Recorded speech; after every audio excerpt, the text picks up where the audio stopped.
Left in the dust. It happened pretty quickly. I mean, at one time I was hip, you know. In the 1970s, you know, I was one of the hippest people around. I understood health foods and, you know, what was going on and, you know, the politics of America and blah, blah, blah. There's way too much to understand now. Way too much.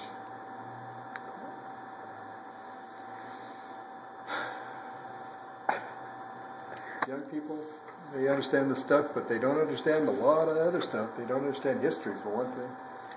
They don't understand where they're at in history. They don't have a good grasp on what it took to come to this point in America. Do you think that's a lot of the problems that you were talking about earlier about just fix it? People can't fix it because they don't have a good sort of position? I don't know what goes on. And when people go to Washington, they're elected, they sure talk like they have the best of intentions when they go to Washington. And then something happens to them. And they get corrupted by the system or something. I mean, does somebody lean on them? Or do they give them the $10 million handshake? I mean, I don't know what goes on. But suddenly they just vote their own way, or the way that the president tells them to vote, you know, or some other senator who's older and tells them how to vote. I don't know what goes on, you know, but they change. And they don't seem to stick to their ideals. I mean, I thought Barack Obama, I voted for him because he said he was going to put all these people to work in alternative energy. We're going to get off fossil fuels, something I think we desperately need to do and have not needed to do for 40 years. When was the oil embargo by OPEC? 1973, something like that? Mm-hmm. Isn't that close to 40 years ago? Mm-hmm. We're still driving gasoline cars as if this isn't happening. What do you think the reason for that is? Well, Bush is an oil man, for the latest president, but a lot of people are invested in the oil industry. It's, of course, all the what do you call it, the trucks, the buses, and everything, whatever you call that, what do you call that, the established norm, the status quo. Status quo, yeah, is all reliant on fossil fuels. On fossil fuels. It's extremely hard, technically, to take those off and change it and go into electricity or some other alternative, you know. So you think it's part of that whole sort of notion of too big to fail? So they just try to keep things the way they are for as long as possible without having to spend any effort or resources into changing it? Or I don't understand if there's great minds in the Capitol, if we've elected these great people, politicians. I mean, ideally speaking. Ideally speaking. And I do think Barack Obama is a smart person. And there's a lot of smart people in politics. But see, that's what I don't understand. Is that why can't you sit them down and say, look, fossil fuels are a finite resource. We are going to run out of them.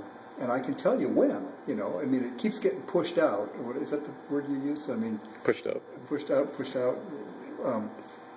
You know, they said... So have you finally come to understand that phrase? Oh, well, that's not on the hard one, but...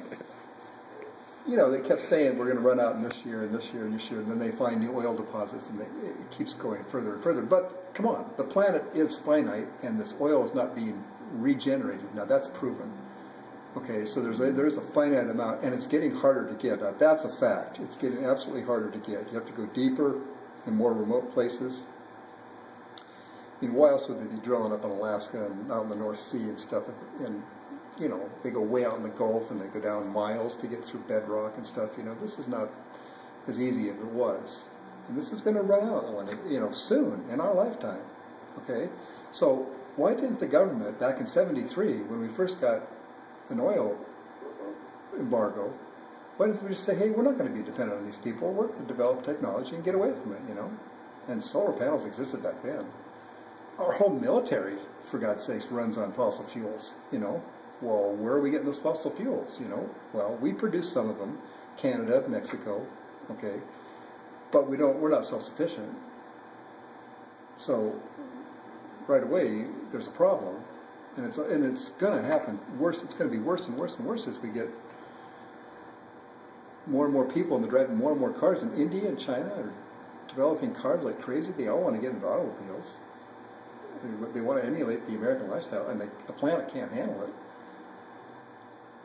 I don't understand, Rocky. I mean, we've known about this for 39 years, at least,